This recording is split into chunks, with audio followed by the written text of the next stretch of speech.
tonight we are so delighted to have Dr. Rob Verkerk and Dr. Vijay Murthy, who will be discussing and exploring natural methods to optimize individual health. Before we dive into the seminar, I would like to just share a few housekeeping rules. Could we kindly ask you, please, that all microphones are kept on silence, and please note that this webinar will be recorded, and a copy of the recording can be purchased after the event has gone live at a small fee. Now, we very much welcome questions, but could I please request you, when you write questions in the chat box, please write them, if possible, in capital letters, because that will be much easier for us to identify the questions at the end, and we will be able to move through much quicker. So if that's not a big hassle, please write the questions in capital letters. And also, I would like to say on behalf of the Ayurvedic Professional Association, any views that are presented here tonight are the views of every individual that contributes to this conversation, primarily Dr. Rob Verkerk and Dr. Vijay Murthy. So it doesn't reflect the views of the APA. And as we have had a brief discussion prior to letting you all join us, it will be a very, very exciting evening, because I can really sense it's going to be a flow. And I think that's really important, that we allow it to flow naturally, and we allow everybody to express, especially those who moderate or who lead the evening tonight, to just share their views and leave it in an organic discussion.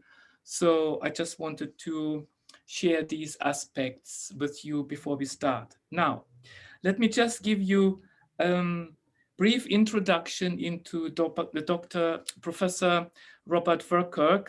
He is an internationally acclaimed scientist with over 35 years of experience in sustainability, specifically in the fields of agriculture, food production, and healthcare.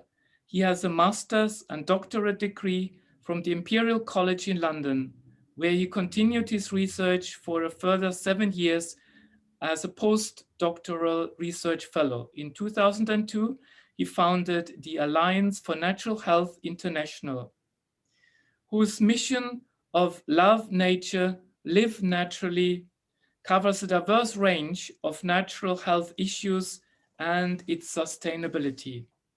And many of you will know Dr. Vijay Murthy.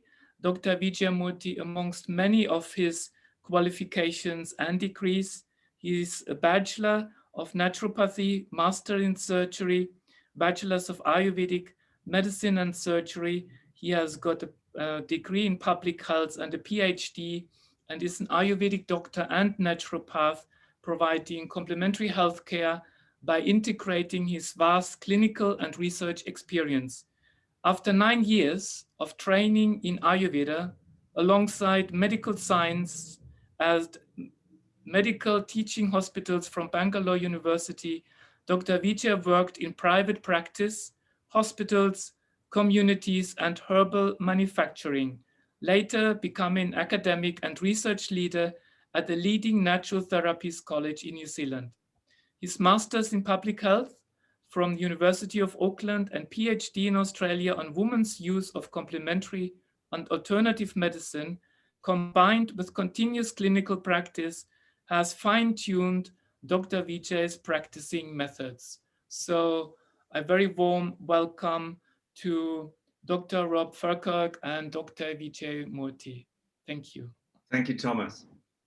Thank you, Thomas. Hello, everybody, and Robert and I will be touching upon various topics, which I presume is going to be of great interest to all of us here, which is really about health is a habit. But Robert, as a sustainability specialist, I'd like to ask you a question about, when we talk about health, it's not the same. We all believe that we are talking about the same aspect because sometimes it's a psycho or physiological viewpoint that we take. Sometimes it's just about being able to adapt and manage illness, which some define as health. And most of the times, health is also very political, as we have currently seen with the pandemic, how who's been affected, who's not been affected, and how they have been empowered or not, has not just been the concept of health, but how healthcare delivery happens. So within that context, what I'd like to ask you, Rob, is how do you find where we should focus on when we know that health is a habit? First of all, what do you think is important in terms of us continually kind of focusing on what we call health? Well, Vijay, lovely to be here with the APA, and I think it's fascinating to see this in the context of Ayurveda, because Ayurveda is, I think, the world's longest standing culture that has built really a philosophy around health.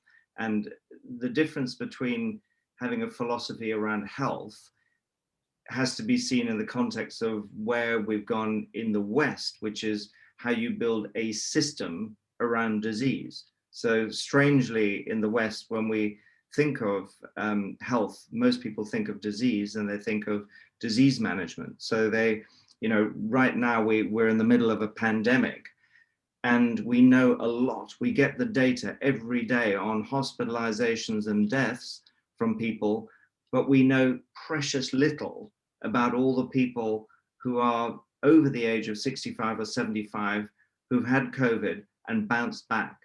And so when we look at your ability to tolerate physiological stress, pathological stress, emotional stress, and physiological stress from physical activity, any kind of stressor, the way we bounce back from that is really resilience.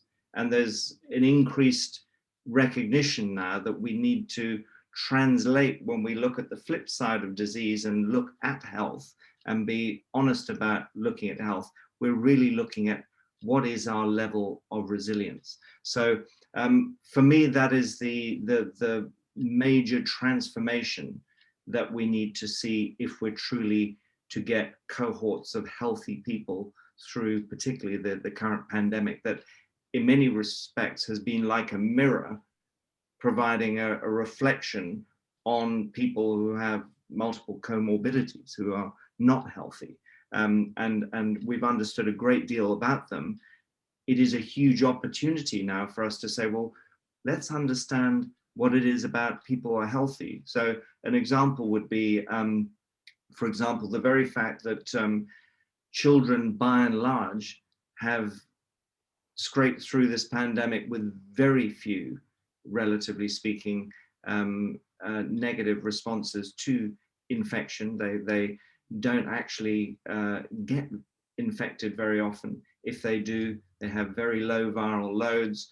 And the result is, without doubt, a highly effective innate immune system. We come into this world with a very good innate immune system.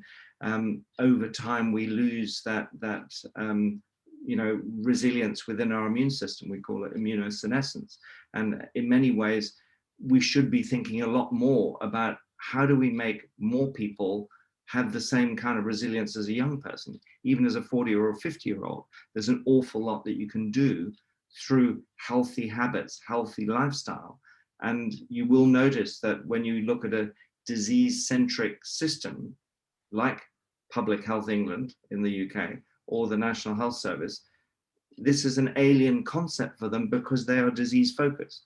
So if I can just start by giving you that context, I hope it's a useful way of looking at it, but we really have to, it's like turning the mirror over and looking at the other side of it. Yeah, what is interesting is what you mentioned, how children or the younger population have greater natural resilience towards, something like an opportunistic infection. And from an Ayurvedic perspective, what I'd like to actually highlight is that in the modern West, we have this concept that health is not having any stress, being stress free. But from an Ayurvedic perspective, in fact, stress is a very important factor that kind of determines or channels one's ability to adapt or not.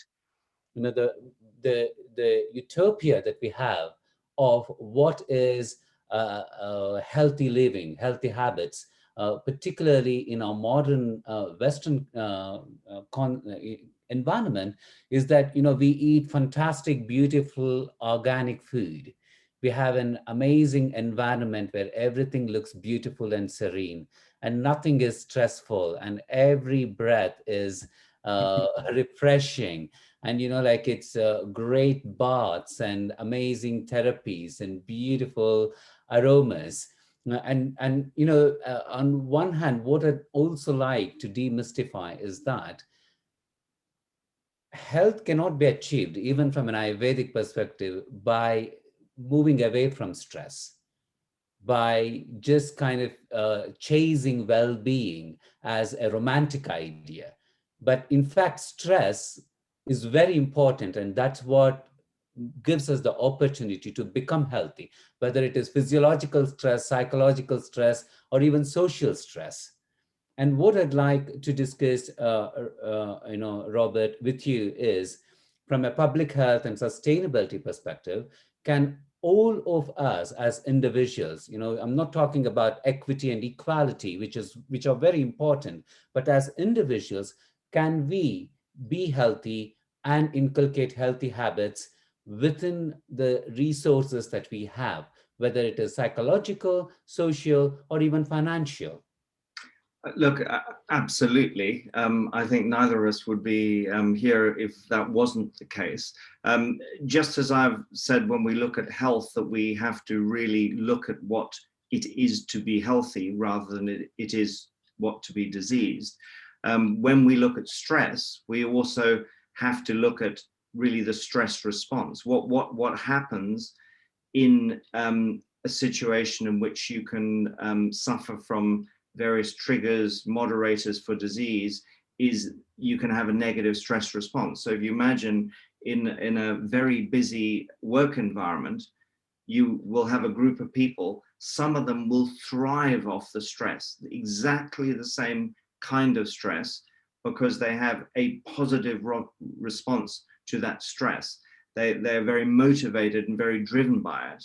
And you'll get another person that's perhaps at the limits of their adaptive capacity, that hasn't got any more capacity to tolerate that, perceives that stress that very same stressor in a very different way, that creates a chain of physiological, psycho-emotional responses that put them into a disease state. So therefore, it cannot be the stress itself. And exactly as you say, if you look at any biological or ecological system, you actually need stress in order to create orientation, feedbacks, all the control mechanisms.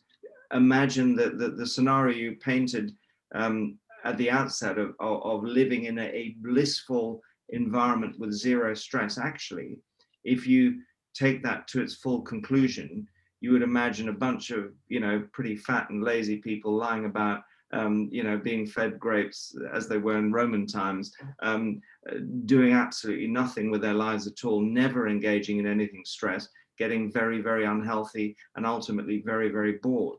So, and if we look at any aspect of our physiology, we're always engaging with stress, and it is just like physical exercise. If you want to become a top athlete, imagine trying to become an athlete and not exposing yourself to extreme stress. It is the extreme stress that builds your endurance capacity. It is the extreme stress that builds your muscle tone and your lean muscle mass. So these are all physiological stressors, and you'll see that in the right environment, within the right microenvironment, an individual can have a very positive response to it.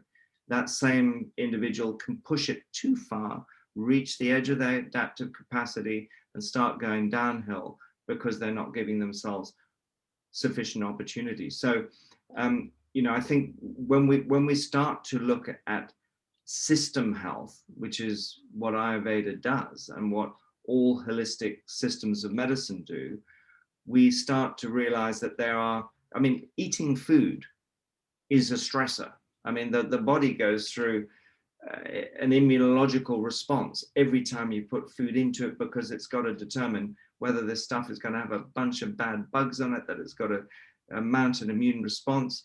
If you have a leaky gut, you're going to have a much bigger immunological response that won't necessarily be a healthy one, because you're going to get a lot of your gut contents going into your body cavity and all the rest of it. But food is a form of stress. Sleep is an incredibly important part of our life. We spend about a third of our lives sleeping, and most people have not been taught how to sleep properly. And so sleep quality, just like food quality, is really, really key. And again, it's a really important part of Ayurveda.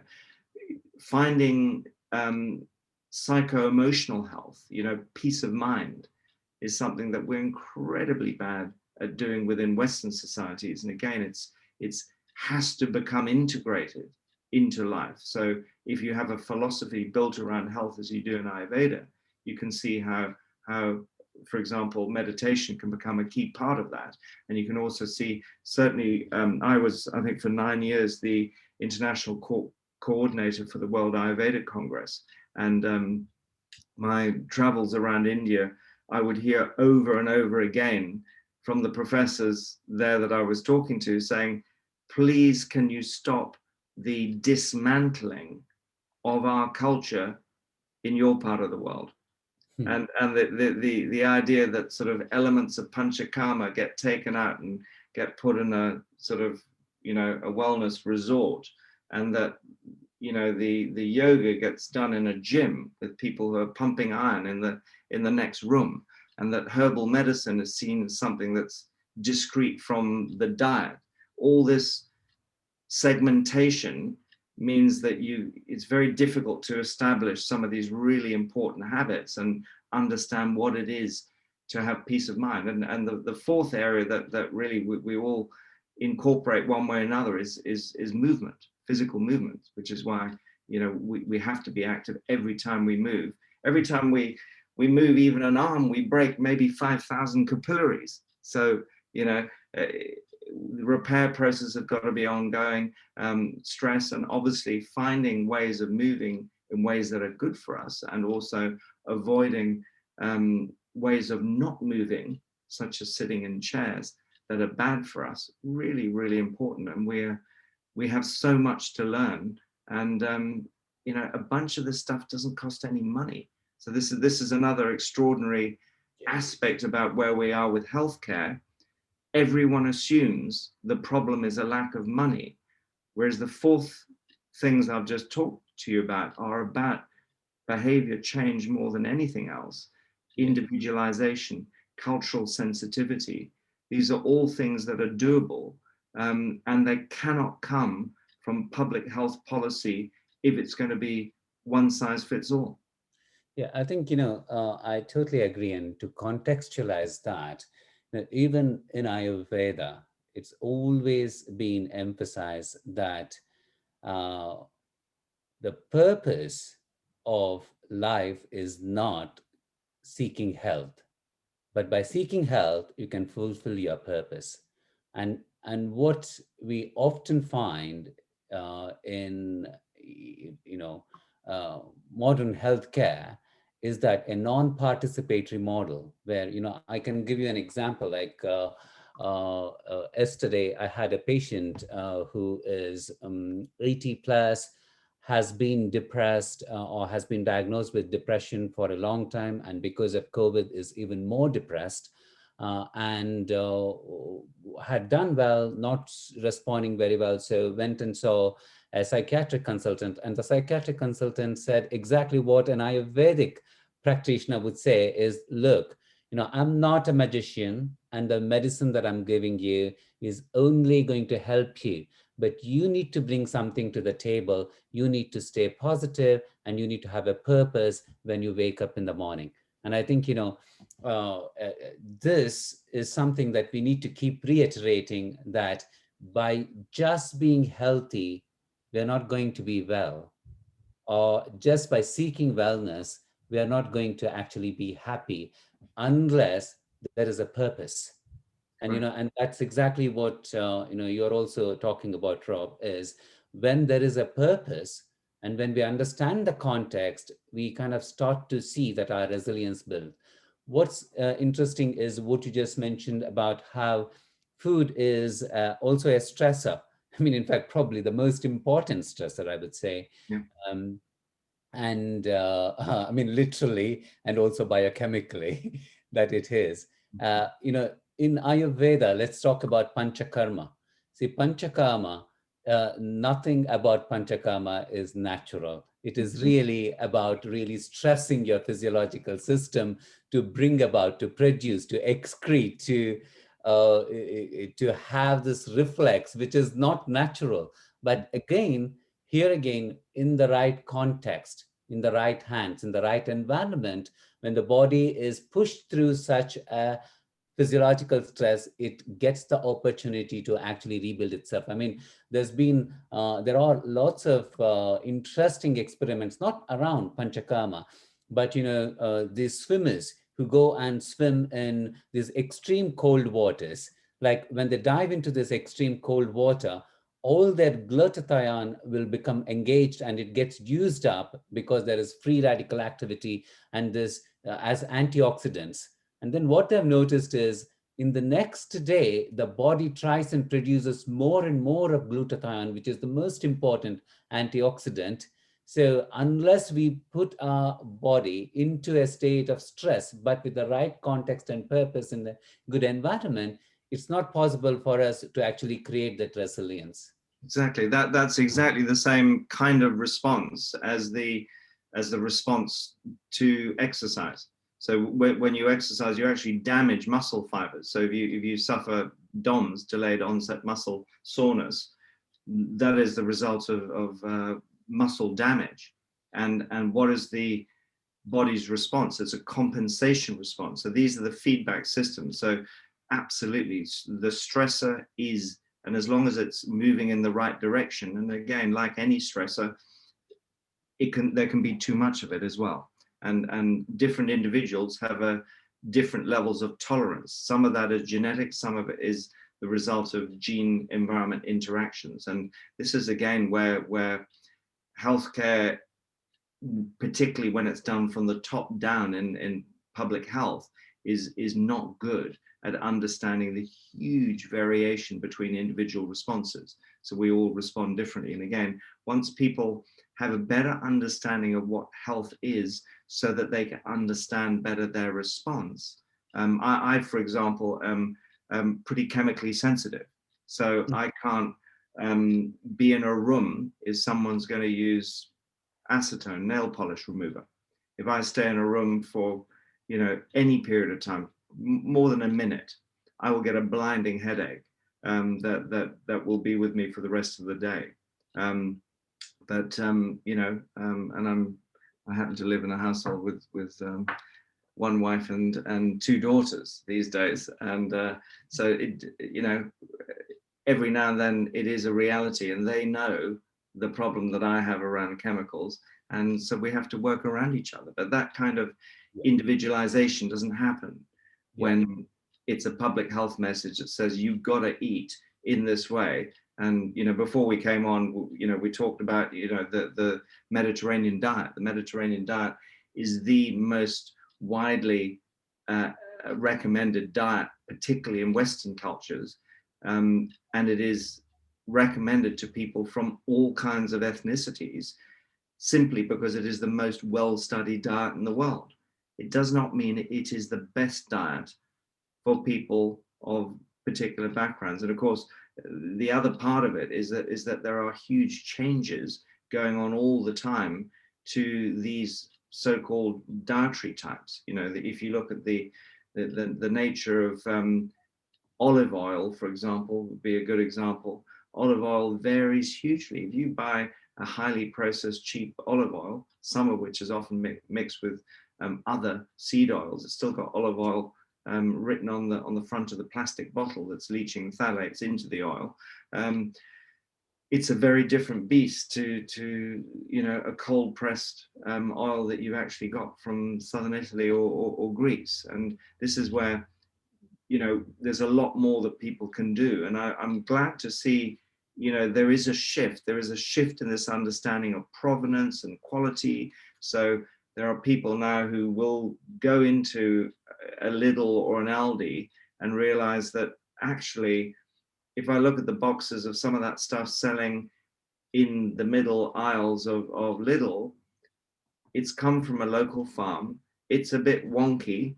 So I'm paying not a premium price for a cosmetically perfect fruit or vegetable. And it's probably going to be a lot better for me to do that rather than paying a very high price for something in a plastic bag sitting on a shelf in Waitrose that my friends have told me that's the only food that I should be eating. So, you know, we've got to kind of change the conversation about, you know, what is nutrition quality ultimately. We've got to help people to understand as much as possible, you know, what it is to consume soil grown plant foods. We have a big issue that many salad vegetables in particular these days are actually grown in hydroponic systems. And again, organic certification has taken the lead there. As of this year, it's become illegal to call organic a non-soil grown food. So you can't have hydroponically grown salad vegetables anymore that are organic. But you can search out plenty of soil grown non-organic crops. And again, it's up to citizens to put pressure on the growers and the retailers to say, we want to know if your stuff's grown in the soil, put it on the package. We don't mind. We haven't got the money to pay the organic premium, but we want to know at least it's grown in soil, because when it's grown in a rich soil, the quality of that food is different. Yeah. See, when I go shopping for vegetables, you know, one of the things that always I thought, why is that, you know, I never feel satiated, is really by buying these perfectly packed, perfectly looking vegetables and bringing them and making something. It somehow never kind of made me satisfied, because I grew up in an environment where we would go to the market and everything was dirty. The vegetables, those who were selling it, and also the environment. And it kind of, we brought those fresh produce, came home, and we washed it for hours, and then we cooked and we ate. And that's the environment where I you know, grew up. And then Did you wash it in potassium permanganate? Yes, yeah. Yeah, we in Africa we did as well. All the vegetables came back from the market. They would soak in the sink with the purple potassium permanganate solution. Yes, yeah. Even before I went to chemistry class, you know, I knew potassium permanganate because that was something that we washed all the vegetables in. And then in London, I've been really missing until, you know, I go to Lewisham Market, where I really feel happy because the peppers have wrinkles on them. You know, we have become such a wrinkle-free society. We don't want wrinkles even on vegetables. I think something is wrong. And I feel, you know, I want to see wrinkles on vegetables, on people, so that I feel that I'm part of this planet, which is natural. And of course, you know, the vegetables from Lewisham Market don't last long. That's good, because then I'm going to the market every second day. I'm making a conversation, I'm buying it, and I'm washing it, and I see the earth and the mud on it. You know, I live in a flat where you hardly see anything which is connected to earth on a sixth floor. And then when I wash this, I kind of feel that, yeah, this makes sense. And what you just mentioned, Rob, is like these hydroponically grown vegetables. Like if you look at it, They promise that it's got all the nutrients. But the most important thing is, if we don't get some of the bacteria that comes from the soil, then that our gut microbiome, there will be a war between commensal bacteria and potentially pathologic bacteria, because the gut is confused now as to what it has to do. Yeah. And can you talk a little bit about, how, when it comes to health as a habit, what do you look for when it comes to food? Yeah. For me, it's all about colors, and it's all about if it is uneven. That's Yeah. what I look for. Yes, look, diversity, I think is the concept of the moment. Whether we look at what humans have done to the planet, and we look what humans have done to their lives or our lives, it is all about globalization has led to less and less diversity, and we've understood that a problem there is around diversity in relation to ethnicity. We haven't understood that when we lack diversity in our diets, I mean, this is, I really jumped from the agricultural area to the human health area because of my concerns over dietary simplification. As you increasingly globalize society, and you reduce not only the, if you look, say, in the area of fruits, um, something like 90% of the global trade is in about 4 or 5 different fruits. The banana has become the predominant fruit in most of the Western world. But then if you look at the individual cultivars, the genetic diversity within each of those cultivars, it gets worse still, because you'll see that the kind of banana that you get now in the UK is a Caribbean banana from a very limited range of different cultivars, and you only have to travel to, I believe, Indonesia, that I've spent a lot of time in, has the world's greatest diversity of cultivars of bananas. There are over 200 of them there. And that diversity is lost. And you have, in many cultures, you've got the kind of plantain, low fructose type that are used in savory foods. You've got all sorts of different qualities of bananas, each one of them carrying different phytochemical signals. They are, devices that carry information. Food is about information, and obviously fiber is really another important part of it. So when we look at, if we're forced to just read labels on the back of bar-coded foods, we can become incredibly myopic, and we can misunderstand pretty much all the important aspects. That tells you nothing about the phytochemistry, even the carbohydrate. It only tells you total carbohydrates versus sugars, but it doesn't tell you the difference between digestible and non-digestible carbohydrates. And one of the issues in that area that we discussed before we came on was about rice. I naturally gravitate towards Asian cuisines. I'm a very keen cook, and I believe rice is a very important staple. If you come along with a view saying that rice no longer has a place in people's lives, you will not get very far. But the question is, what can you do with rice, or what has changed in terms of the way that we handle rice? And in the work that we've been doing in Southeast Asia and looking at metabolic disease trends, one of the things, and I know it's only an association, but it fits also well with when you look at some of the blue zone cultures. You look at the Okinawans, for example, in Japan. The Okinawans live off an 85% carbohydrate diet, 85%. And it obviously comes from the purple sweet potato that is the predominant carbohydrate source. What happens in the traditional societies there is they get up in the mornings, they boil in their households the sweet potato, and they let it cool down, and they eat it throughout the day. And in China and many parts of Southeast Asia, this is, and you'll tell me, it used to be similar in the Indian subcontinent as well. You'd boil the rice and then it would cool. you didn't have the electric rice cooker. And the electric rice cooker is very strongly correlated with the development of metabolic diseases in much of Southeast Asia. Everyone now has one. They've become very, very cheap. It seems to be a fantastic device.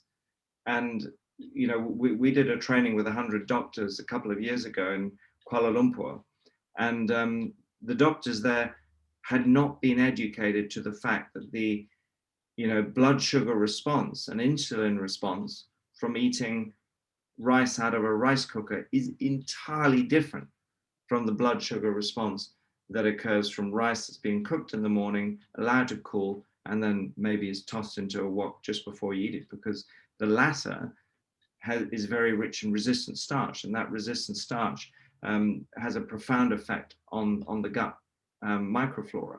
So you know, we've got to understand so much more about diversity. You know, rice is not just rice. A banana is not just a banana, and you know, we have to. I'd put soil grown as right at the top of your list. I'd put non-barcoded as far as you can get.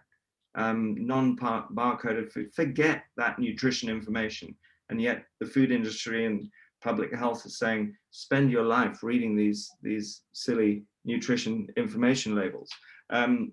You've got to have a general understanding of what these foods do, but then start to be aware of those particular starchy carbohydrates. Again, public health policy tells us 50% of all the food we eat should be starchy carbohydrate. Well, what form is that starch in? You know, when are you eating it in relation to physical activity or time of day? One of the big problems we've got in society is not just nutrition quality, but it's timing of eating and frequency of eating. So we've become snacking cultures, and that snacking, we talked about food as a stressor. We are not giving the gut a chance to recover. And you know, one of the microorganisms that's now being very intensively studied is called Akkermansia, and it basically runs a cleanup operation of our gut every night. And it's like a road sweeper. It's got to go and do its work, and it takes a good 12 hours. So, you know, if you are putting food into you're eating late at night, you're getting up first thing in the morning and immediately putting in a piece of toast. And there are people who get up in the middle of the night and have a piece of toast. Akkermansia goes on strike. Akkermansia can't work when there's food running down the GI tract. So this is one of the reasons that this notion that is now beginning to catch on of moving to 12, 16 hour daily fasts every day or time restricted feeding is starting to bear results simply because the gut is getting a break. And cleanup operations can happen. We know that people who are moving in a direction of autoimmune disease, that are a package of over 100 diseases that are basically in exponential growth mode at the moment, where the body can no longer determine self from non-self, people moving down that pathway really need to give their gastrointestinal tract a break, and fasting can be a really important part of it. And of course, it's a new concept in the West. It's been part of Ayurveda and so many long-standing cultures for years. I mean, interestingly, in any of the Ayurvedic classical textbooks, there's no mention of breakfast, or there's such concept of breakfast. And, you know, I worked in a very remote village in India after I completed my medicine and for the Ministry of Health and Family Welfare. And I was the only doctor for 700 families. And most of them were farmers. None of them had breakfast. And that was the only village where there were no metabolic risk factors. Their hip to waist circumference was absolutely below risk, and glucose levels were perfect. They didn't have hypertension. And when I looked at, and they didn't know the word Ayurveda either.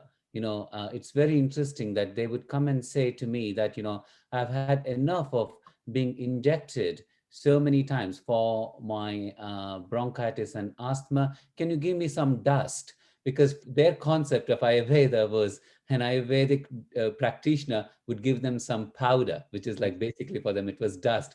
I've heard that this dust is better than those injections. But what I'm saying is, within the traditions where I also like to highlight, Rob, which is perhaps more of interest for Ayurvedic practitioners.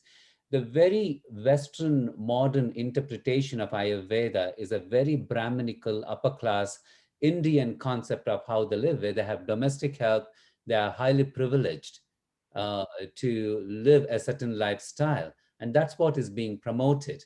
Like if you look at Ayurvedic teachers and gurus, you hardly can find a single guru who is not a Brahmin.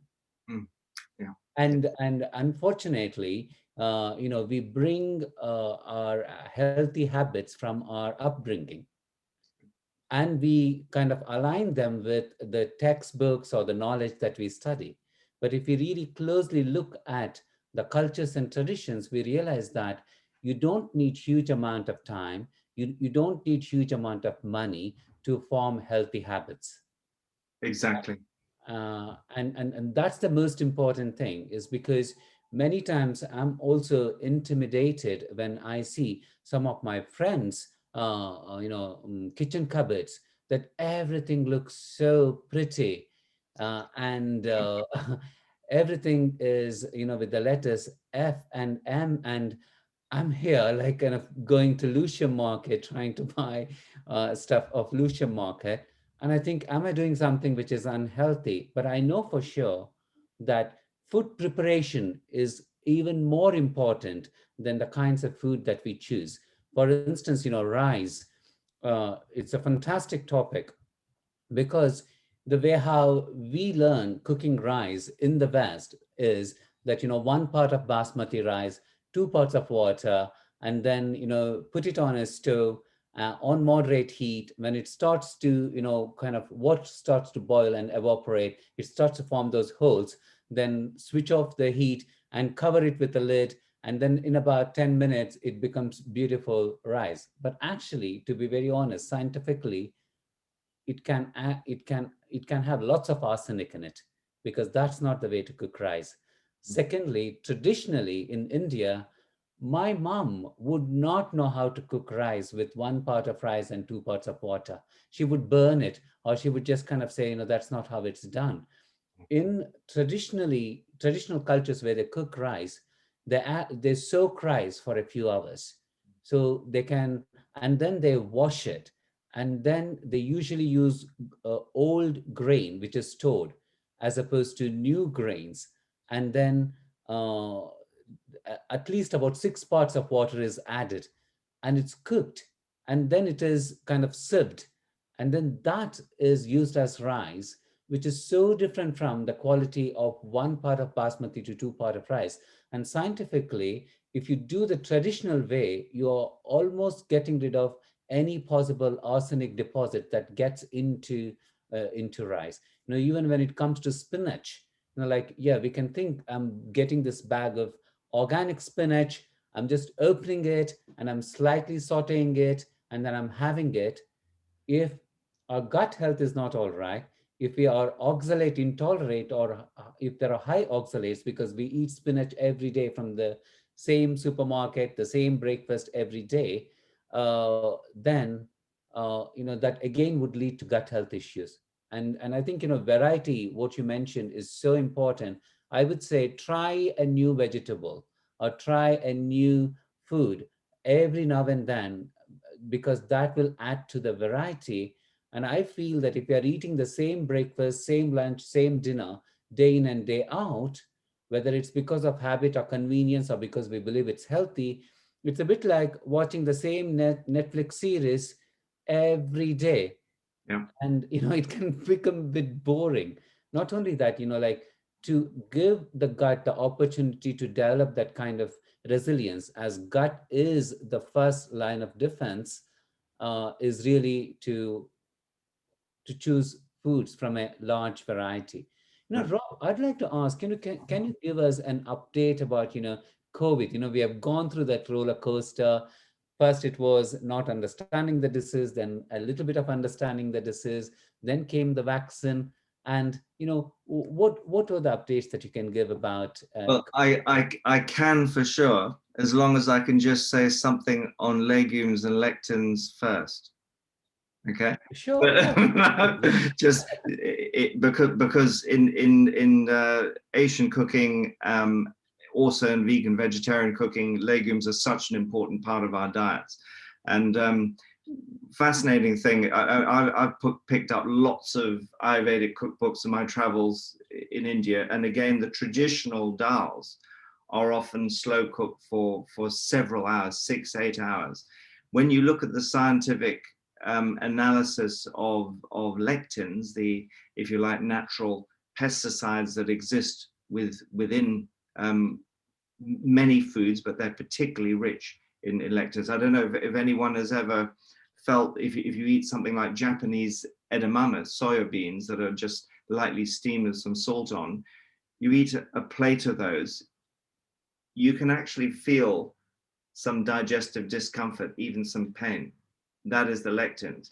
The kidney beans that can kill you if they're not properly cooked, that's the lectins. So legumes are all rich in lectins. So when you get dried legumes and you soak them, that white scum you see, it's so important what you said about the rice. People are forgetting to wash that because of within that dust can be lead and arsenic and other nasties. When it comes to legumes, you need to rinse out the scum. And again, people have got used to just buying their little cardboard or tin of legumes, pouring it into now a paste made by Pataks or someone, and 15 minutes later, following a Jamie Oliver recipe, they think they have their dal. Now, first of all, the legumes in the tin or the cardboard box have not been cooked long enough to degrade the lectins. They have to be cooked for several hours, slow cooking to be able to break them down. And the real plug here, we will be publishing our book called Reset Eating, that's going to be looking at a lot of these ideas where we combine the science with diversity and nutrients and cooking methods and recipes as well. That will be released, I think, in the next month or so. But we really want to just remind people of how important the pressure cooker is, because the pressure cooker really, in so many parts of the world, when the microwave came along, it displaced the pressure cooker. And I know around where I live, if I go to the Asian grocers, there's always pressure cookers there. But people somehow think it, oh, my mother used to use it, or my grandmother used to use it, but they've stopped using it. Because of whistle phobia, pressure cooker, there's a pressure cooker phobia because it whistles and then it kind of spurts out the steam. And, first of all, people are, scared of cooking. I must say, many people are scared of cooking. That's why they find the best supplier who supplies them breakfast, lunch, and dinner, and they get it delivered. Yeah, so look, bring back the pressure cooker. It's incredibly useful for dealing with legumes and taking the lectins out. So I just wanted to get that point across. Yes, look, the COVID, we've been working through ANH flat out on COVID now for over 12 months. We said back in the beginning that it was adapt, don't fight. This is a virus that's going to make its home. It's found a new host, whether or not it comes from a lab, and that the jury is still obviously open on exactly whether it was part of gain of function research. It makes little difference. The thing is out there. The science is really moving towards a very clear view that as we prolong the opportunities of infection, we also increase the risk of mutation. So the mutants of concern that you hear about on the news on a regular basis, if you are following the news, whether it's the mainstream or alternative news channels, is real, in the sense that there are, some of you may have heard of a guy, a Belgian vaccinologist called Geert van den Bosch, that I interviewed 3 weeks ago. He was really the first person on the vaccine side to say, beware of immune escape variants. And essentially, whether you're looking at just exposure to the wild virus or the antigen from the vaccines, what we're doing is completely unique in human history and does not follow the normal epidemiological patterns of population dynamics that occur. So when we look at an infectious disease, normally it moves around in different groups of people at different times. So in essence, what we're doing here is applying this massive selection pressure that is being maintained in a very artificial manner through lockdowns and social distancing. On top of that, there's a pretty strong thread of science that's suggesting that's creating a kind of environment that actually is more likely to breed mutants.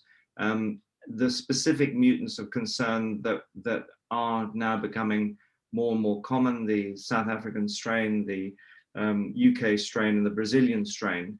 One of the specific mutations, E484, is definitely an escape mutation. So it does not respond well either to the natural antibody response from wild infection or from the antibody response mediated by vaccines.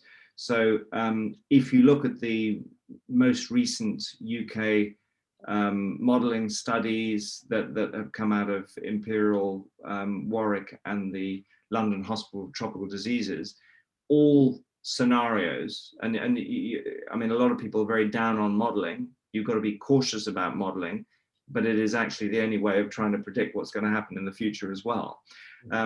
They are all pointing to a resurgence, late summer, early autumn. So pretty much regardless of the scenario, whether you're looking at a pessimistic or an optimistic scenario analysis. And that is really just a function of the population dynamics, the interaction between the host humans and this virus. So it will happen. So the bottom line is that within those peaks that in the worst case scenarios could get close or even exceed the January 2021 peak, there will be a lot of older people again impacted. And what is confusing to a lot of people is a lot of those older people will be vaccinated people.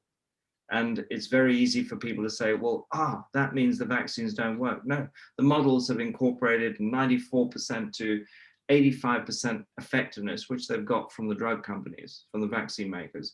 So it is just a phenomenon linked to the sheer number of people involved in a pandemic, the number of people who've been exposed to the vaccine, and you tracking one disease.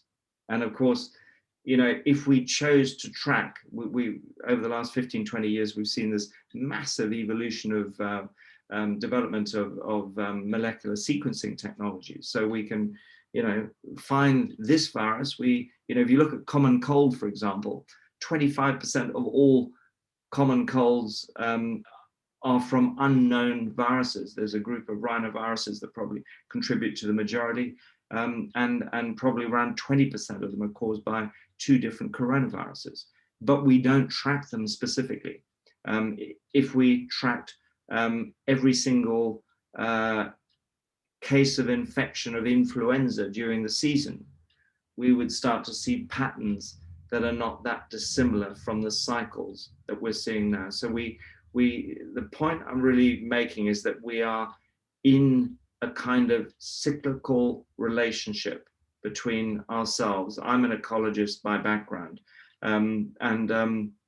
you know, it's an important process to recognize that if we didn't have viruses, we wouldn't be here. No life forms. So viruses are essential for genetic information transfer. So, horizontal gene transfer, natural selection processes that select for the fittest populations of viruses even are part of the evolutionary process. Viruses help drive the evolution of plants and animals, as well as other microbes. So they are kind of essential. The relationship is always messy early on. So we're still in this messy phase of a relationship, and it will endure cycles. And really the point that I want to bring home more than anything else is that we talked about diversity. The difficulty we have is if we put all our eggs in just one basket and say the vaccine is going to come to the rescue, when we see the numbers that are coming down now, and people start assuming, well, that is the result of the vaccine. Please bear in mind that even with the vaccine rate, even if they are as effective as they are, bear in mind the models do not take into account either waning immunity, nor do they take into account increased transmissibility or increased virulence from mutants of concern. So if those two other parameters come into it, it could get messy again. The secret is not to panic. The very important process, and this is where having a system around you of natural medicine built around Ayurvedic principles is probably the most important thing that you can do right now, because ultimately what we know very, very clearly is that everyone who is unfortunate enough to suffer very severely at the hands of SARS-CoV-2 has a dysfunctional, weakening, underperforming, suboptimal immune system. And within Ayurveda are so many tools. Even if you're an older person, you can actually improve the performance of your immune system. So again, it comes back full circle to this concept of resilience. And I am deeply concerned that governments who've put all their emphasis on one strategy has spent so little effort talking about what can be done to improve immune and other forms of resilience. Yeah, I mean, that's interesting. It's true for managing any highly prevalent condition, is just to be very unilateral in the focus. And what I have found in the last 1 year plus in my practice is there are patients of all different age groups. Some of them were very ill with COVID, and others were not that ill.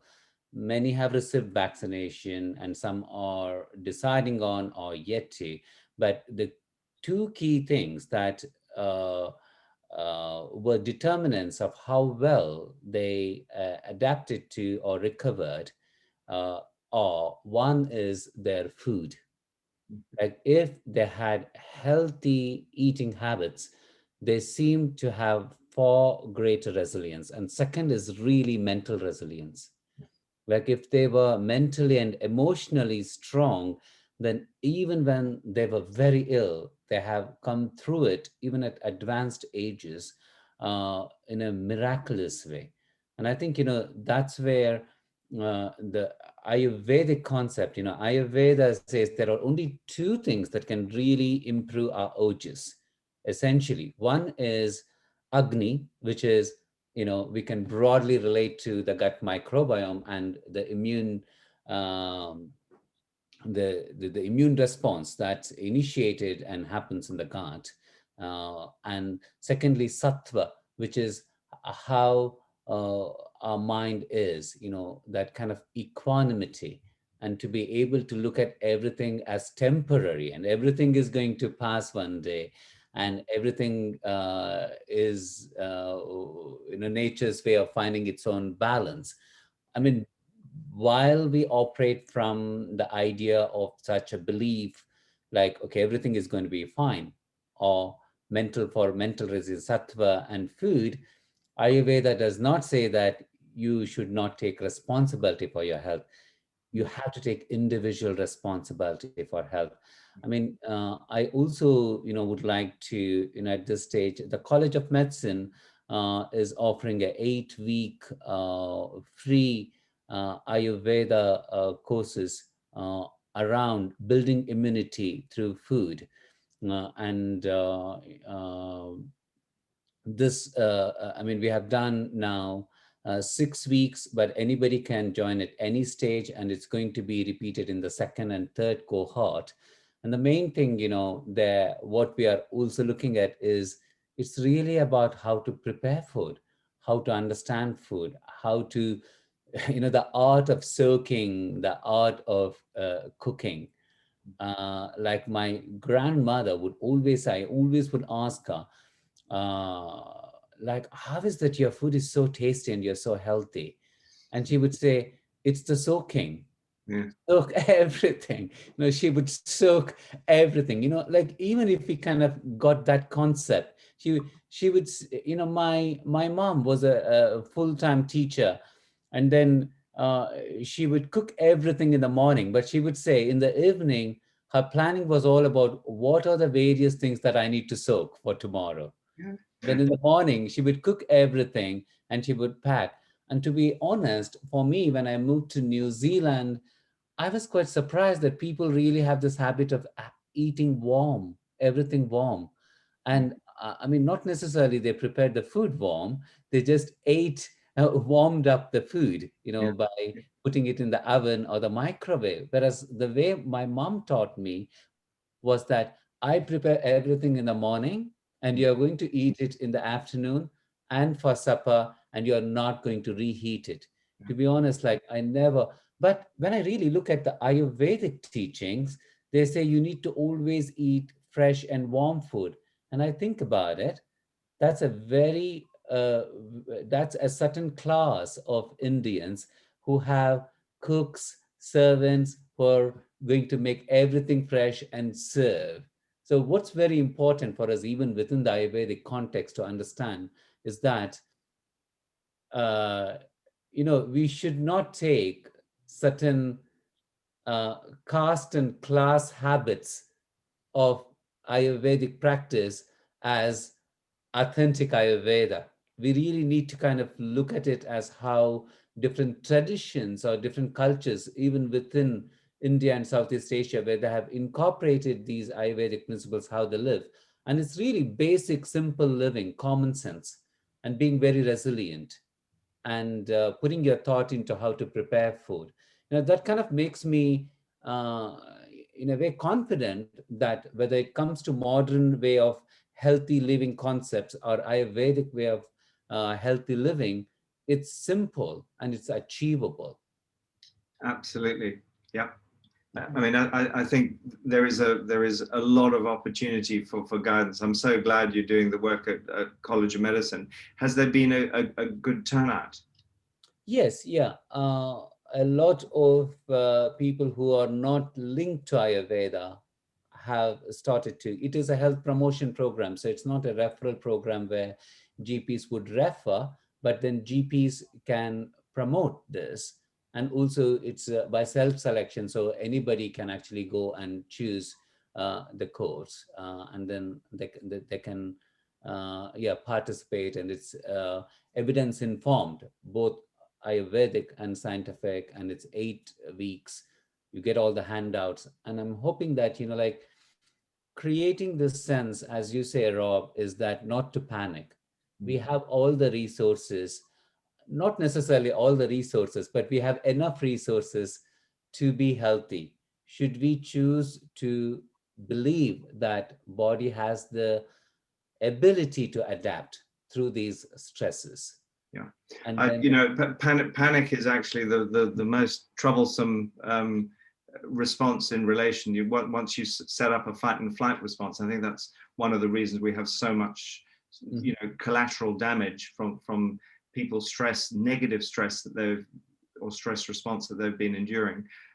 I find one of the tools that I use to use a bit of science alongside the sense of feeling about where you're at in terms of your peace of mind, your purpose, your calmness, your overall physiology, is to do a morning readiness reading on your autonomic nervous system, where you're reading heart rate variability. So I just use a ECG heart rate strap.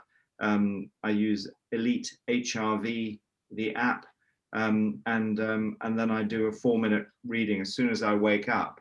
And it's, you know, you can build a pattern over time, but it's an incredibly important marker for where you are in terms of your parasympathetic versus sympathetic balance.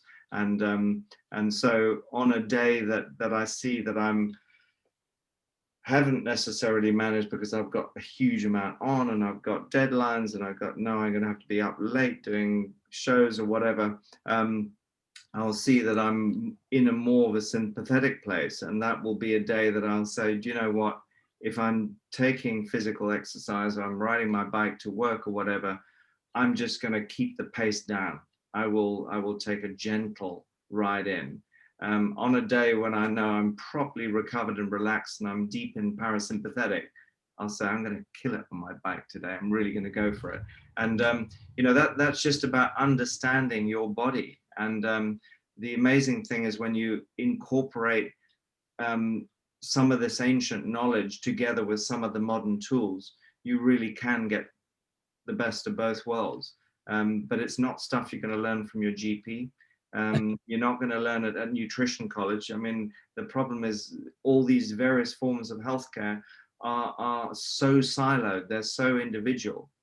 And you've got to, that's why I love coming at it from an ecological perspective. We are, you know, living organisms in a complex, dynamic, internal and external environment, interacting with all parts of it all of the time. So we are part of an ecological system, which means it's very, very useful to maintain an ecological perspective on how things are going. And of course, that's the, you and I have talked about it before, the center piece for our you know, health reset, you know, blueprint project that looks at how you can build sustainability into communities, which is going to be the central program for the charity, the Sustainable Health Foundation that we've just set up now. So it's a work in progress. We're going to be up and running in the next 2 or 3 months. We've got a landing page now that you can see at yourshf.org.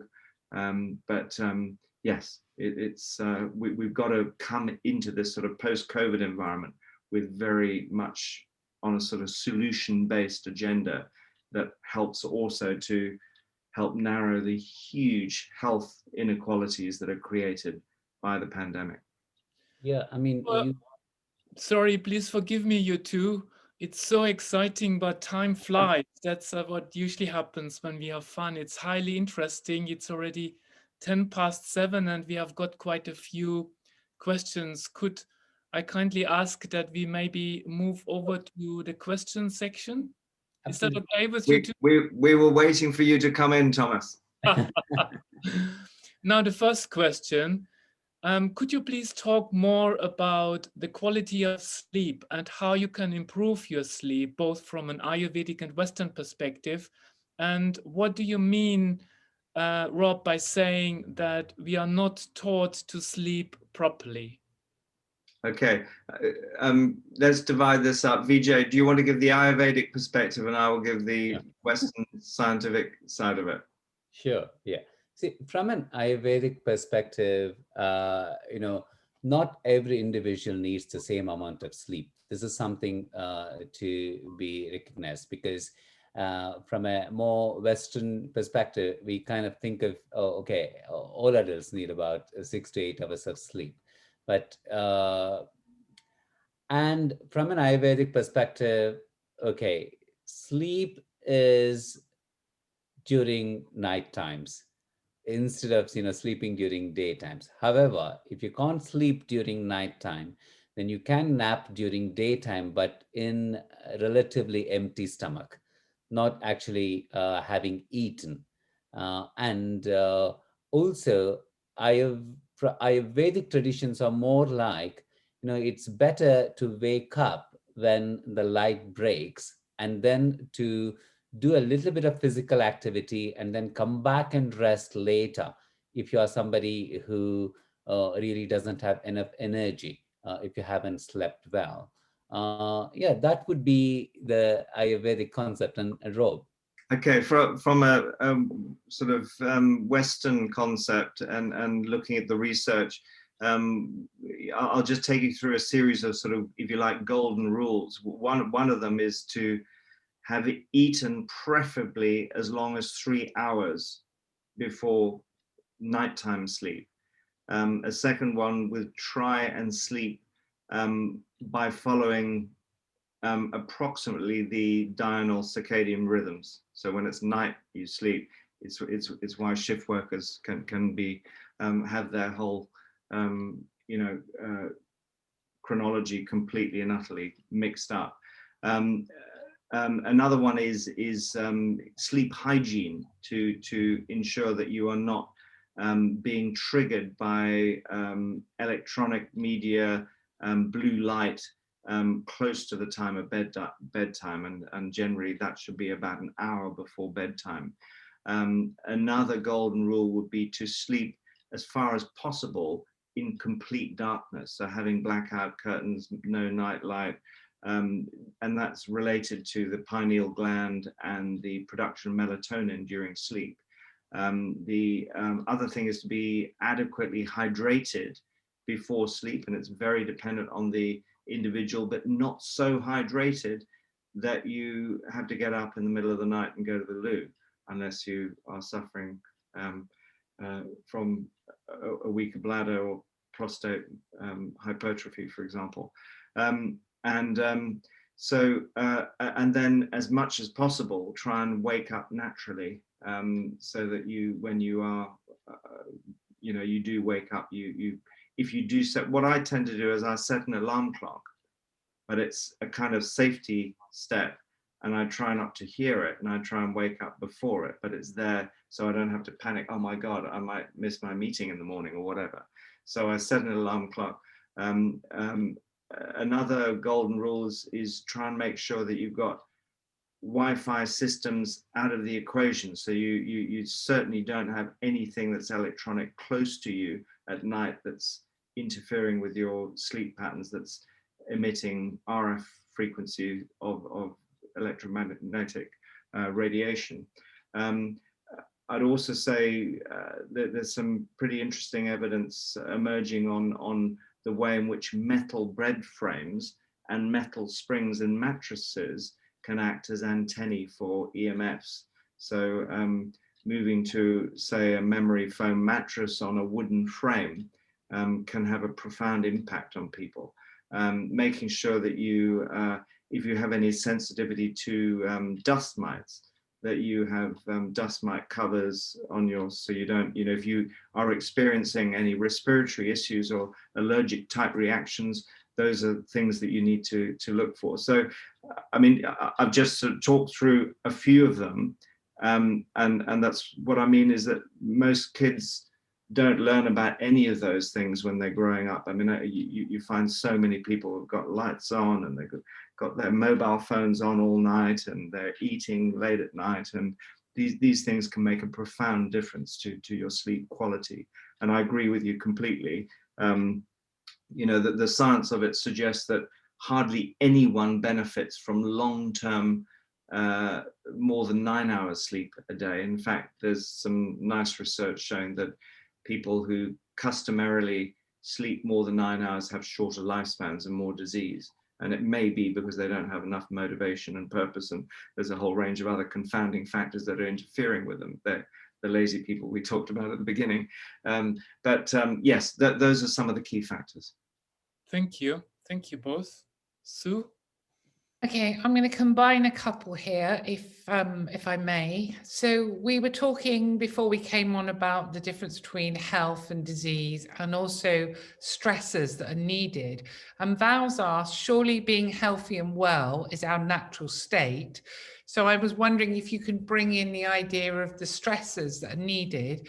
And also there's another one, about children, that health actually isn't taught in schools. So it's kind of that whole thing about health. So I'm kind of focusing both of your minds on health and stressors, and what does actually health mean? Do you think you both could comment on that? Absolutely. So, shall I start from a sort of Western perspective? The stresses that are really good. So thermoregulation stresses are always good for us. So, you know, those of you who followed, you know, Wim Hof, you will see what happens. So getting out of a shower or having a cold shower and not drying yourself in fairly cold weather and wandering around naked and allowing that water to evaporate from your body first thing in the morning can be really good for you. That is a very healthy stress. Deciding that you are going to go out for a walk and just wear a t-shirt, you know, outside. You don't have to jump into an ice bath with Wim Hof. You can just, in the middle of winter, just wear a t-shirt and go out for a walk in the woods and experience some of nature. Another form of stress that is good for us, there's very clear evidence that short bursts of physical activity. You know, we do this. I'm upstairs in our offices at the moment, but we all kind of use periods of maybe 1 minute or 3 minutes when we've been sitting down for some period of time and engage in some very intense physical activity. That kind of physiological stress in terms of giving your mitochondria a signal that they mustn't go to sleep. You know, if you don't trigger your mitochondria sufficiently, you lose mitochondrial density and volume. And when you lose mitochondrial density and volume, your net ability to produce ATP, the energy fuel that the body uses, everyone seems to think it's glucose, but glucose and fat will produce through the mitochondria ATP. So really important to keep those kind of stresses on. And there's some very clear evidence to show people, even with very severe chronic diseases, with cancer and heart disease, can benefit from these very, very short periods of intense exercise that trigger your mitochondrial biogenesis in essence. Eating is, as Vijay and I were both saying, is a really healthy form of stress. Another form of stress is stress that is around purpose. So, you know, the Blue Zone work has shown, I've interacted with some of the Blue Zone researchers over the years, and while they have shown all these 9 different parameters that are linked to the extreme longevity of the Blue Zone studied, the 5 areas of the world that they've been studied, purpose is from the researcher's perspective, even though you can't compare apples and oranges, is viewed as probably the most consistently important one. So if you have a stress that's linked to a purpose, and I'll just give you an example. If you've got a goal to, you know, let's say, decide to let's make it not work related, but to get your relatives from around the world to be there for your mother's 70th birthday. And you've got to find the means to make it happen. We're in a COVID environment, it's difficult to, but that process, it can involve stress. But if it's your purpose to be the person that brought that celebration of your mother's 70th birthday together, you know, that's a great form of stress. So, you know, people find all sorts of reasons to put them into stressful situations and get benefit from it. Sort of climbing mountains, scuba diving, most forms of recreational pursuit involve stress of one form or another, but the reward that comes back because of the motivation and the achievement of that purpose is pretty. So yeah, those are just some ideas around stress. Vijay? You know, in Ayurveda, introducing healthy stress is described everywhere. And if I need to summarize from my perspective, one would be really activity. because Ayurveda really talks about how we need to be active all the time. And we know through research that NEAT, NEAT, which is non exercise related activity, thermogenesis, which is what actually went down during lockdown and COVID, which could have contributed to actually our reduced immunity, because we kind of became all just sitting at the desk, working on a computer, Zoom, and not really going out and ordering everything online, including food. So probably, that kind of NEAT. That's why in Ayurveda, they say that when it comes to intense exercise, you need to do it up to your half the capacity, because your half capacity always keeps increasing if you do it regularly. So, an activity, and secondly is really fasting. Because, a lot of us think Ayurveda is about eating, but Ayurveda really emphasizes a lot about fasting, like when not to eat and how long not to eat. There are different ways of limiting the intake of not the quantity of food, but the number of times that one eats. So that would be another stress. And in fact, the third thing is more philosophical or spiritual, which is Atmavalokana, is to introspect oneself. Constantly, every day, ask the question, what is my purpose? And what should I be doing? Am I living my purpose? This constant self-questioning, not self-doubting. That's different. So these are the things that Ayurveda looks at as stresses. And in fact, Charaka even says that there are many different ways of stressing your body, such as, sauna, steam, and exercise, and all of which will keep your Agni all the time kindled and active. It's quite fascinating when you look at classics of Ayurveda. It is not very pleasant. It's really about challenging your body in a very healthy way. Yeah, I was down in Trivandrum about 3 years ago, and I had to write a book chapter for a cancer book, and I did book myself into an Ayurvedic retreat, and I endured about an hour a day of some of the most painful massage I've ever experienced, and it was if you in the West, when we receive even Ayurvedic massage, it's not the same,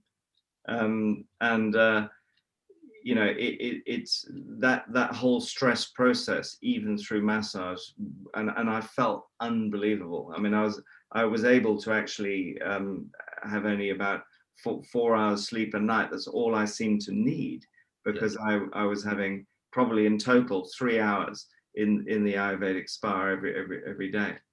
Yeah. I mean, Ayurvedic classics actually kind of, if you really read Sanskrit and interpret it correctly, they say it's really about toughening your body and mind. Yeah. And by toughening your body and mind, you actually can make your mind and body both flexible.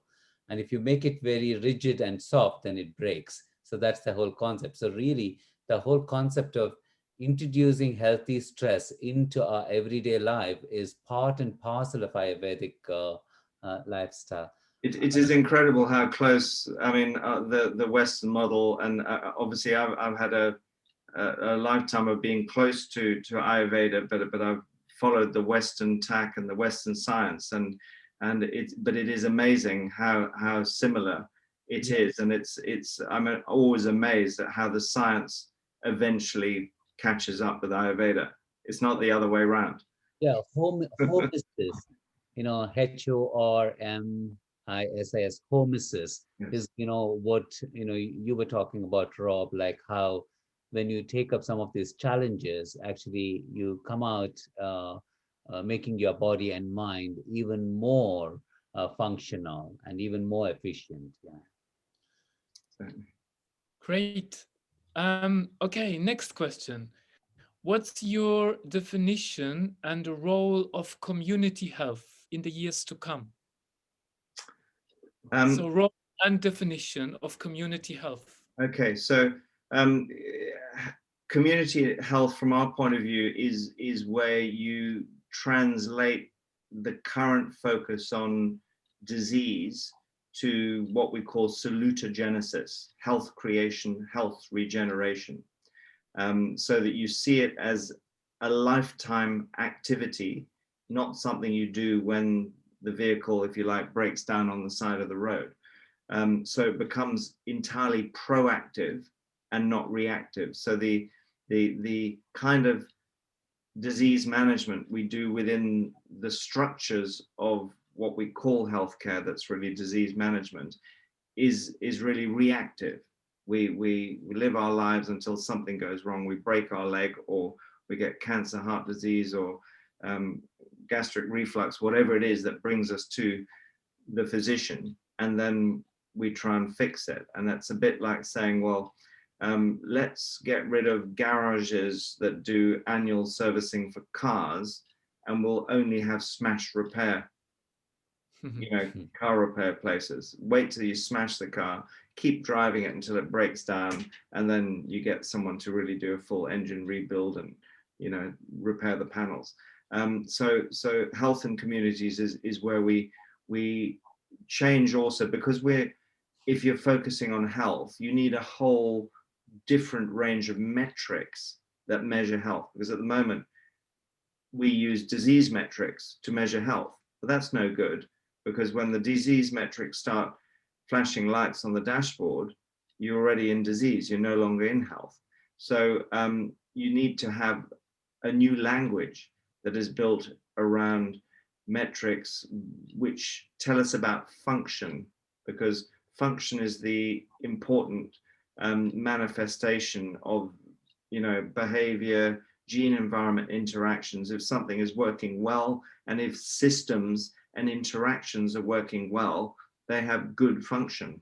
And so we need a system whereby we get orange lights on a dashboard when that function starts to work less well, before it sits in that person long enough to manifest pathological conditions, which is when we need the reactive healthcare. So the two concepts of health and communities and disease management in the structures of disease management are complementary, because when we hear so much emphasis on the fact that healthcare systems cannot handle the burden of top-heavy age structures, chronic disease, and now we have an infectious disease in the midst.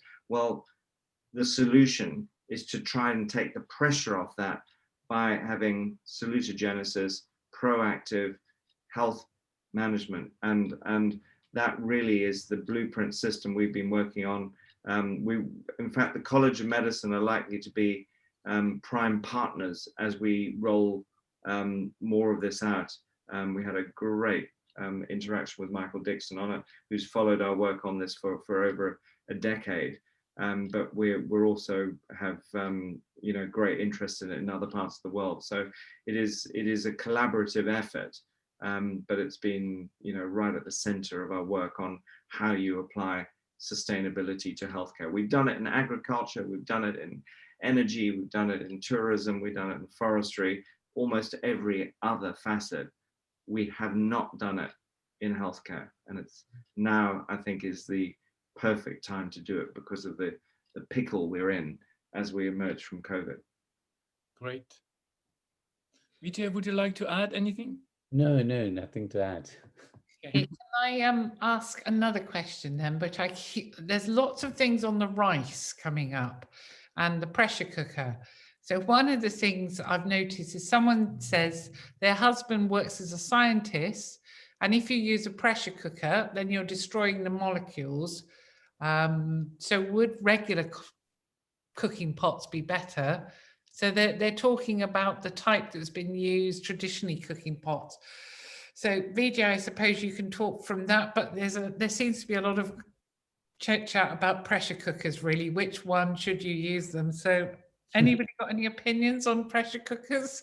Okay, let me confess, I'm one of those people who have phobia for pressure cooker whistles. So okay, well, I'll let me do the pro pressure cooker thing. So not for all cooking, and specifically for what we're finding with the practitioners we interact with, and I see this even in my own family. My 16-year-old daughter started, you know, she's been very strongly interested in a largely vegan diet, eating more and more pulses. And it wasn't until we brought a pressure cooker back into the house that she's able to eat those pulses. And, you know, so if you put all of your food, obviously that the very fact that you're breaking down the lectins is a function of breaking down molecules. What I would say is get not the absolute cheapest aluminium ones that put aluminium back into your food, get a stainless steel one. Yes, exactly. So you need to get a stainless steel one, which are widely available. They cost about 20-25 pounds, depending on the size. But use them specifically when you're making dals and legume dishes, if you're eating those on a regular basis. When it comes to breaking molecules down, let's not forget that's exactly what our digestive tract does. It's exactly what digestion does. So, I mean, we've done a lot of work on some of the most fundamental building blocks of life, nucleotides, that, you know, are the structures in DNA and RNA, if you like, the parts of the DNA or RNA spiral, the double helix that everyone's very familiar with.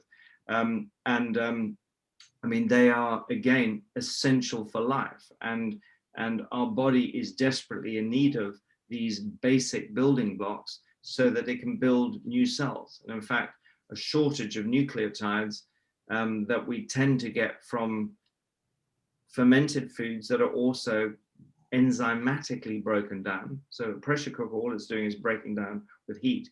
But why are fermented foods so good for us? Because they are more broken down. So again, we come back to this idea of diversity, that if you're consuming foods that include a significant number that already are very broken down, even more important when you have some kind of gut dysbiosis. So if your system is struggling, and I know in Ayurveda this is a really important concept, you know, it's why it's so important not to eat a lot of raw foods when someone is having, you know, gut pain, bloating, any kind of dysbiosis, because you're putting more pressure on the system. So I mean, that would be my main point, but it can just be, there's some very clear evidence to show that high contents of lectins can actually contribute to leaky gut syndrome. So it's a really important process to actually remove that stress, and you'll find people who have had difficulty consuming less cooked legumes can start to eat them again and then benefit from all the amino acids and all the proteins, because particularly in a vegetarian diet, they are so important as a source of protein. So you don't need to give them up, but you might find the pressure cooker becomes a pretty useful cooking aid. Yeah, I'd like to, add to that is like my mom, she only can pressure cook, and always the dal and rice, both were pressure cooked. Yeah. And the procedure that was followed, or is followed still, is at the bottom,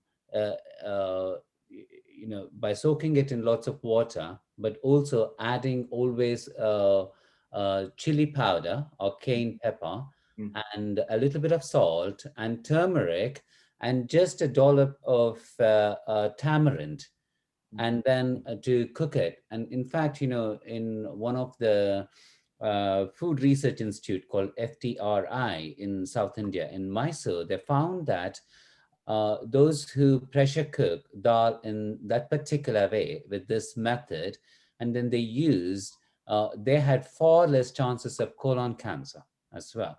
And you can think of how it can help in gut health. For me, my personal experience was that when I moved to New Zealand, a lot of the people that I met who had become recent vegetarians would say, I'm really not tolerating legumes or beans or even grains for that matter. Grains are rich in lectins as well. The agglutinin sort of, so you have a lot of lectins there as well. Yeah, and I was surprised, like, having come from eating only Indian food to New Zealand, I was always surprised, how can anybody on earth be grain intolerant?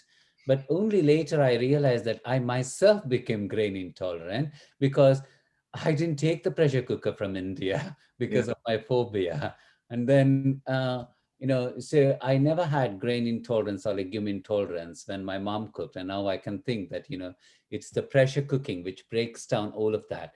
And also when you cook it with turmeric, tamarind, and salt, it further actually, does the pre-digestion, as you were talking about, Rob. So Absolutely, and the different grains, depending, we talked about cultivars, so even if you take wheat, there are many people who are intolerant of some of the high-yielding varieties, where the chromosome structure, the amount of gluten, and even the type of associated gliadins are different. So the structure of the protein components is different. And of course, when we look at allergic reactions, they're generally sensitivities to proteins. So, people who have non-celiac gluten sensitivity, I believe, is one of the greatest single problems in the West, and it's barely admitted to. There's still, the mainstream medicine is trying to shun it, yet the very fact that the free from aisles in the supermarkets are doing so well is that people have worked out, what, I feel so much better when I'm, consuming these gluten-free grains. And of course, that's why when you look at other non-gluten containing grains, sorghum, millet, for example, I grew up in sub-Saharan Africa, that were commonplace. I mean, most people can tolerate those, and now they're becoming more available, even in the UK. So there's a lot that we can do without consuming wheat. Yeah. Wow. Okay. Thank you.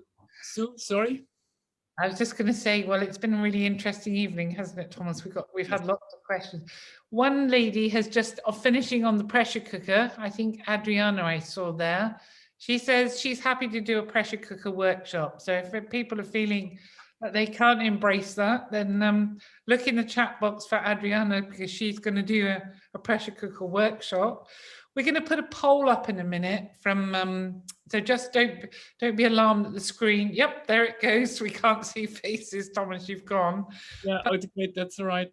Yeah, we've had lots of questions, and I think it's been a really good evening. Anything you both want to add to kind of finish with? What I would suggest, Sue, is if there are questions that we haven't answered, you think we could add those questions and answer them, and maybe link them to the APA newsletter, and perhaps that's one way how we can answer all the questions. Maybe, yeah, that's just a suggestion. I think we had managed a lot of them, because they were kind of coming around a theme, and it was the pressure cooker and the rice.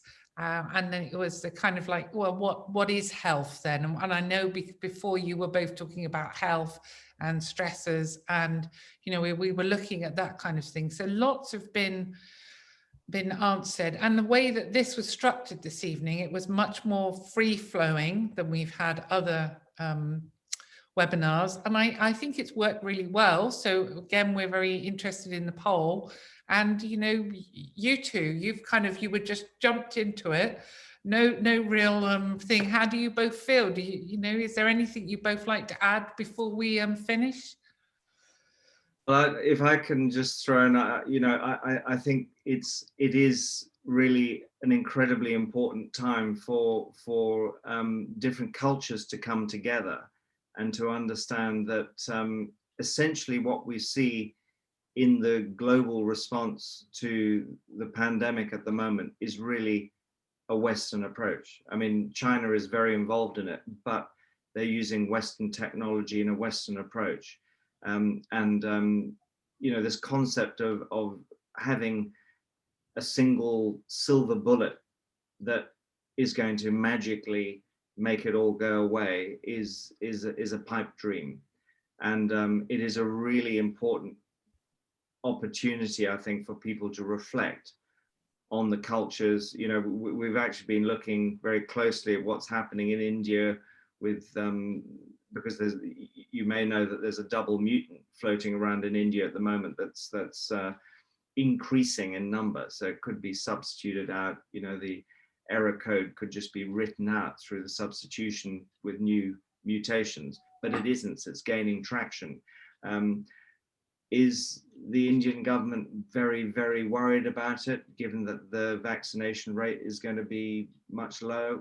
Nothing like as worried as people are in the UK or in the US. So if you focus on, and I do believe one of the reasons for it is because people in India are used to dealing with more complex interactions, you know, of it's, you get that in Asia in a way that we don't in the West.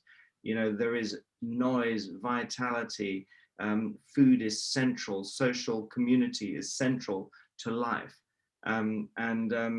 We in the West have an awful lot to learn from other parts of the world, and it would be fantastic to see Ayurveda and other traditional systems that really have so much more to offer in terms of trying to pick people up and build resilience in populations, getting more airtime. So whatever the APA can do to help make that happen, I think would be fantastic. And any way that we can facilitate that process, be very happy to help in any way that we can. That's fantastic to hear. Thanks very much. And it's great to kind of make these connections everywhere rather than just everyone staying in their own little camp and saying our way is the right way.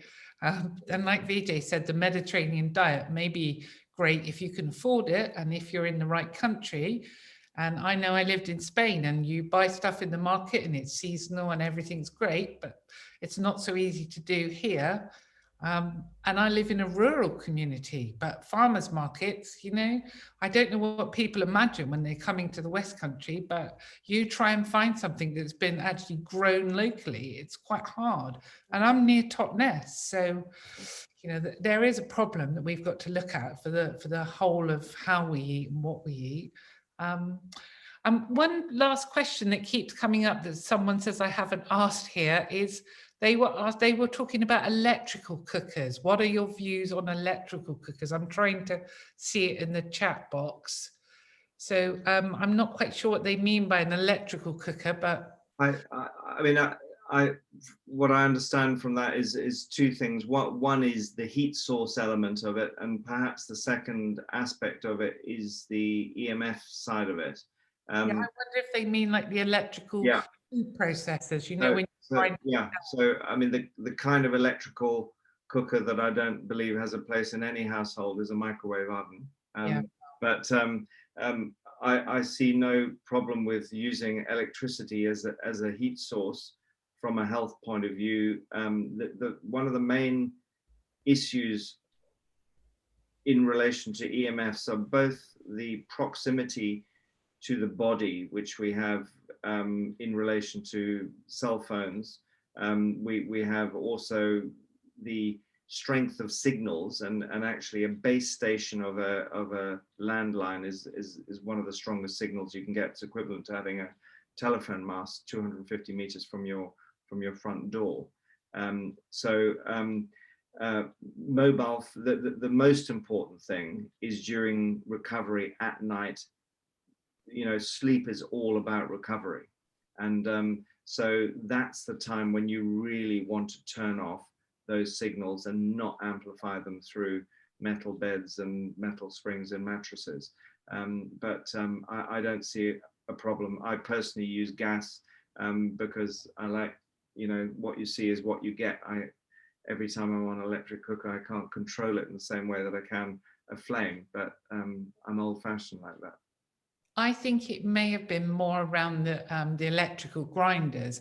And I know, Thomas, it's something that you, when we were on our course, you were really not into the electrical grinders. So I think it may have been more around that. Thomas. Yes. Okay. So when you're grinding spices. Yeah. Spices, yes.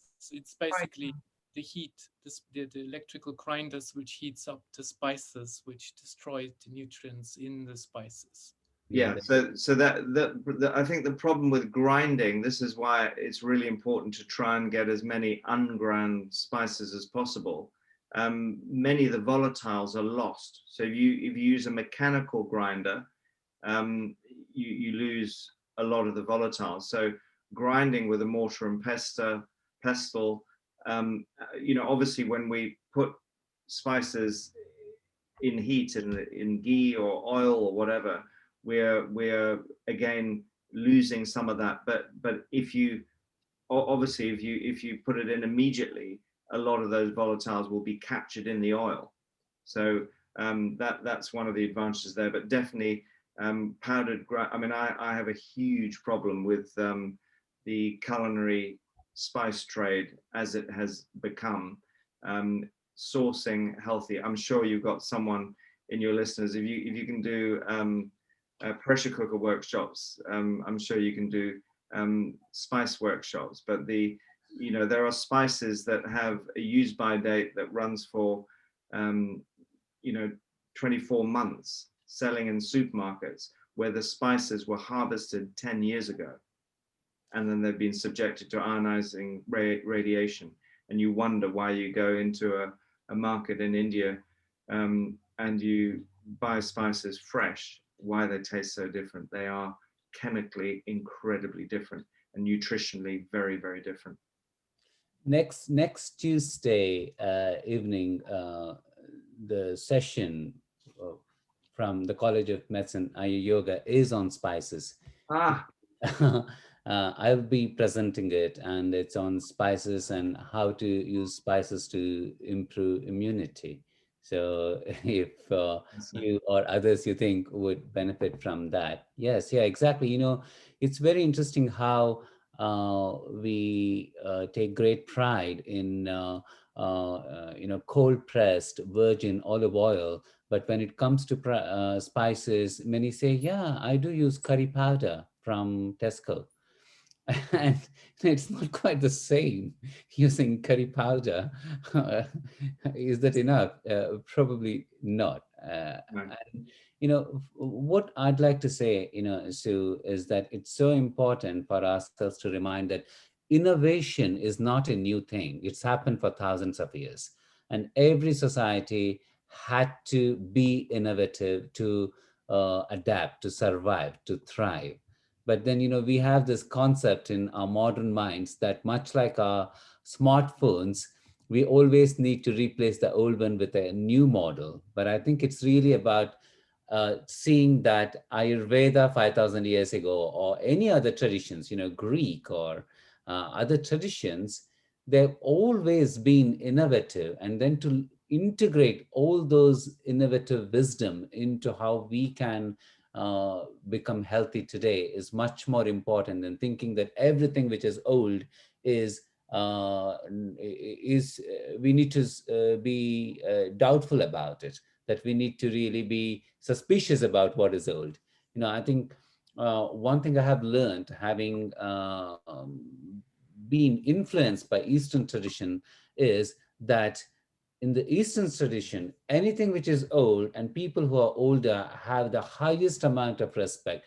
In fact, in India, amongst my aunties and uncles, they were competing to lie how old they were, because the older you are, the more wiser you are, the more wanted you are. But in the West, old age is seen as a disease, like something that we need to avoid. I think this is what we need to understand, that something which is old doesn't mean that it's not desirable. In fact, if anything, it's the most desirable one. So right. It's partially because in the West, people are used to becoming more and more dysfunctional as they age. And that's become the norm. And it is really the Western lifestyle, the lack of purpose, all of everything about Western lifestyle through this kind of siloed reductionistic approach has not contributed to good health. Longevity is already starting to decline. Chronic disease rates, autoimmune disease rates are going through the roof. So it's not a good model if you want to learn about health. Yeah, it's time for us to celebrate human wisdom. And, wisdom comes with time. It can't just be through smartness, which is only 30 years old, or 20 years old, or even 50 years old. Like wisdom is much more beneficial than smartness, because smartness can be duplicated, replicated through technology, but wisdom can't be. Right. Can I just say, from what we're talking about here, it's quite interesting because next week we've got Annie. It is next week, Thomas and Colette, isn't it? But Annie McIntyre has actually asked that we pick some herbs, some weeds, some dandelions, some nettles, some cleavers, and along with Vijay, she's going to be asking everybody that has actually got their herbs in front of them to kind of have a bit of a chew on them and see what they pick up. So we're going for that approach of, being really, really real, and you've got your cleavers in front of you, and what are you getting? So it's going to be a different approach next week, but it's probably something that you would like, Rob, because we're actually going for just get it out of the earth and see what happens. Fantastic. I'm glad you got Annie on. That's great. You're going to have a great time. Yeah, I think you're going to have a party. Yeah. Okay, I just need to jump in here. Just be very German for a second. I think it's time. It's almost 8 o'clock, and I would really like to thank Dr. Vijay and Robert for really another fantastic and interesting conversation. And there are so many aspects that we can take away here. And from my personal perspective, it's very much a lot about common sense. And if you look at a lot of the ancient wisdom traditions, they were very much in touch with their own self inner awareness. And it's about bringing back our awareness, our relationship with ourselves. It's not so much about, oh, we shouldn't do this and we shouldn't do that, but it is about a relationship back again with ourselves. And one of my favorite things that I like to mention, perhaps in this context, is my grandmother. I loved her to bits. She was 83, 84 years old, and she had no idea what Ayurveda was. But a lot of that, what she has said, was basically common sense. And one of her main sayings was, if you want to catch the last train of the angels, you better go to bed before 10 o'clock. And I guess with these words, I would love to just finish the seminar tonight. And for those who are new, please have a look at the APA website. We have got lots of useful information there. We also have a newsletter that comes out every 2 months on a regular basis. And as Sue has already mentioned, we have another 2 seminars coming up for this series of 20 on this side, the first 6 months of 2021. One is with Annie on the 21st of April and Vijay. And the last one will be on the 12th of May. This will be with Sebastian Paul, the Herbal Alliance, promoting all who use herbs in their practice. So it would be lovely to see as many of you as possible. And you really, if you enjoyed the seminar tonight, please also have a look at the information that Rob has shared and Rob's team has shared in the chat box. Any information on the events and on the project that Robert has been talking about, all information is in the chat box. And in this sense, I would just like to say again, a massive thank you to Vijay and Robert and the communications team at APA